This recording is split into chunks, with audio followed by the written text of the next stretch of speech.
सदैव म्हणा. प्रभू येशू ख्रिस्ताच्या सर्वश्रेष्ठ नावात आपणास अभिवादन.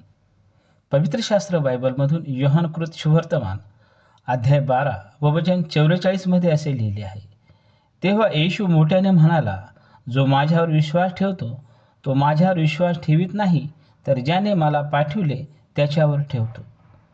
प्रभू येशू ख्रिस्त हा ज्याला सुरुवात नाही व ज्याला अंत नाही, ज्याचे अस्तित्व अनादी काळापासून अनंत काळपर्यंत आहे.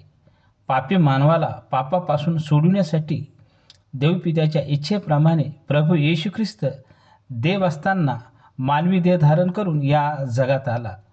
पापी मानवाने मरण कमावले व ते मरण कोणत्याही प्राण्यांच्या द्वारे किंवा मनुष्याच्या द्वारे दूर होणे अशक्य होते.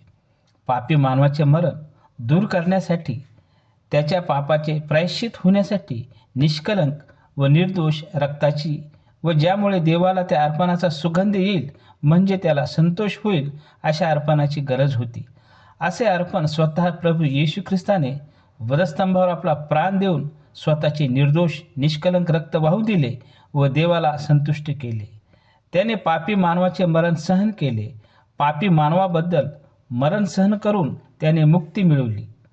देवाने त्याला मरणातून तिसरे दिवशी उठविले व स्वर्गात आपल्या उजवीकडे बसून त्याला प्रभू करून ठेवले आहे.